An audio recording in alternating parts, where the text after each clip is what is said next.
তৃণমূল 40 লক্ষ ছাপ্পা মেরে রাজ্যে এই ফল করেছে। এর মধ্যে ডায়মন্ড হারবারেই 10 লক্ষ ছাপ্পা মেরেছে। নন্দীগ্রামের প্রতিক্রিয়া বিরোধী দলনেতার। নন্দীগ্রামের সোনাচূড়ায় লোকসভা ভোটের আগেই বিজেপি তৃণমূল সংঘর্ষে ঘিরে মৃত্যু হয় এক বিজেপি কর্মীর, নাম রথিবালা আরি। আজ নন্দীগ্রামে সেই বিজেপি কর্মীর বাড়িতে উপস্থিত হন রাজ্যের বিরোধী দলনেতা শুভেন্দু অধিকারী। শুভেন্দু অধিকারী বলেন, 57টা মামলা করেছে, পোলিং এজেন্টদের ঘর ছাড়া করেছে, 16 জন আইপিএস পাঠিয়েছে, তারপরও 8,000 ভোটে হেরেছে। পুলিশ অত্যাচার না হলে 20,000 ভোটে হারতো। যারা এই মৃত্যুর মূল আসামি তাদের কাউকে গ্রেফতার করা হয়নি। একজনকে গ্রেফতার করেছে, তার নাম এফআইআরে নেই, আর একজনকে এসি চালিয়ে ভবানীপুর থানায় রেখেছে। ভোট পরবর্তী হিংসা নিয়ে বলেন, এই কাজ তৃণমূলের।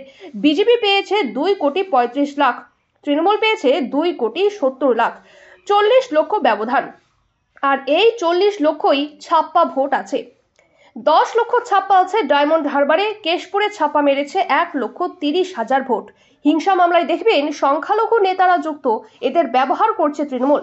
শুভেন্দু অধিকারী এদের পাশে থাকবে। তার কোনো অ্যারেস্ট নেই, কিন্তু অযথা আপনাদের অনেক কর্মীদের আপনি অবাক হয়ে যাবেন। 57টা মামলা করেছে এক মাসে, পোলিং এজেন্টদের ঘর ছাড়া করেছে, 16 জন আইপিএসকে পাঠিয়েছিল মমতা ব্যানার্জি, তারপরেও 8,000 ভোটে নন্দীগ্রামে হেরেছে। পুলিশি অত্যাচার না হলে 20,000 ভোটে হারত।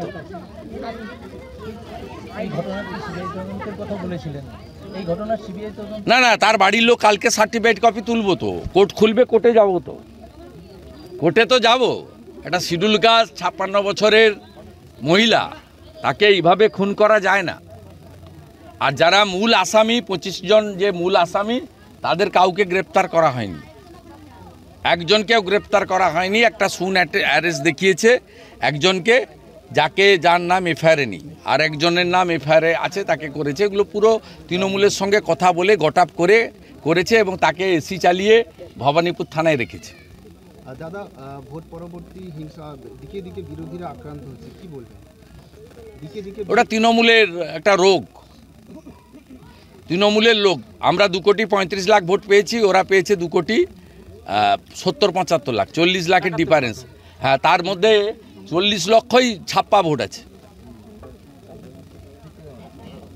ছাপ্পা ভোট আছে। শুধু 10 লক্ষ ছাপ্পা মেরেছে ডায়মন্ড হারবারে, একটা লোকসভা কেন্দ্রে 10 লক্ষ ছাপ্পা মেরেছে।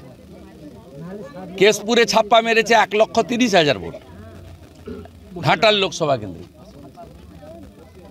আমরা যা পেয়েছি গণদেবতা জনতা জনার্দনের আশীর্বাদ।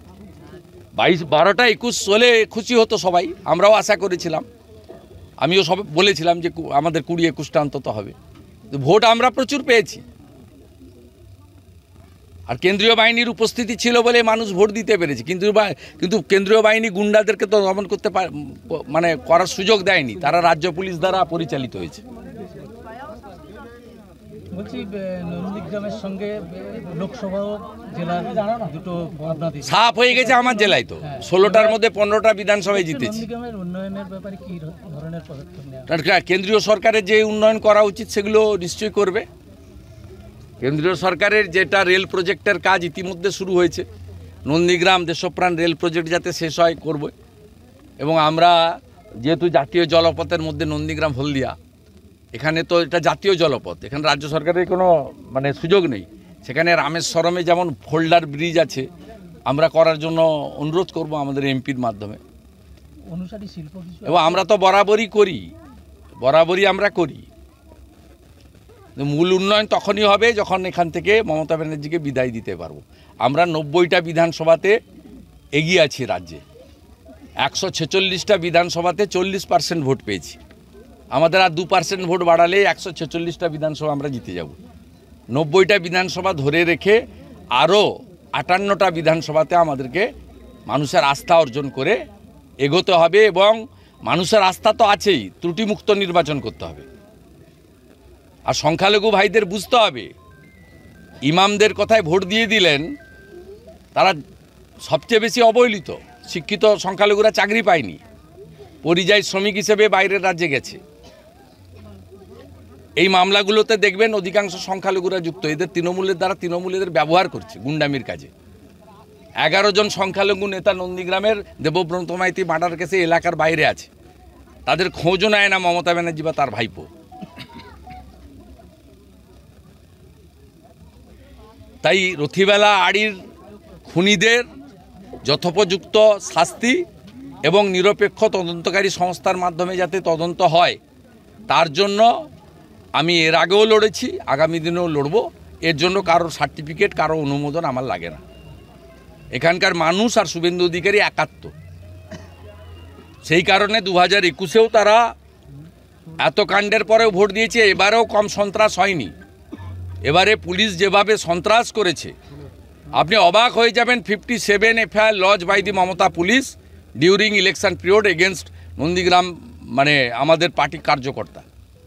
পোলিং এজেন্টের বাড়িতে ঘুমাতে দেয়নি। কাউন্টিং এজেন্টে যারা যাবেন তাদেরকে হাইকোর্ট থেকে প্রোটেকশন এনে কাউন্টিংয়ে পাঠাতে হয়েছে। প্রত্যেকটা জায়গায় এই পাড়াতে আপনি মহিলারা অভিযোগটা শুনুন, প্রত্যেকে বলছে যে আমাদের রাত্রিবেলা কাউকে ঘুমাতে দিচ্ছে না, কোনো বাড়িতে পুরুষ নেই। অথচ যারা খুনি গড়চক্রবেড়িয়া থেকে এসে খুন করে দিয়ে চলে গেল, তাদের একজনকেও গ্রেপ্তার করা হয়নি। তাদেরকে বরঞ্চ জামাই আদরে ভোটের দিন পুলিশ তাদের প্রোটেকশন দিয়ে দিয়ে এলাকায় ঘুরিয়েছে। ভোট দিতে নিয়েছে সামনে পিছনে পুলিশ দিয়ে 16 জন আইপিএসকে পাঠিয়েছিল। তারপরেও 8000 ভোটে হেরেছে। এখানে 16টা বিধানসভার মধ্যে 15টাতে হেরেছে, সব বিধানসভায় হেরেছে। নন্দীগ্রামে নির্বাচনের পরে বোম বিস্ফোরণ, যেখানে আপনাদের দিকে আঙুল তুলছে শাসক দল। না, আমাদের এগুলো লাগে না, আমাদের এগুলো লাগে না। নন্দীগ্রামের জনগণই আমাদের সঙ্গে আছে, আমাদের এখানে বোমা গুলি টুলি লাগে না। আর আমি এর বিরোধী। যদি কেউ করে থাকে তার দায়িত্ব পুলিশ প্রশাসন দেখবে। আমরা দল তাদের কোনো সমর্থন করি না।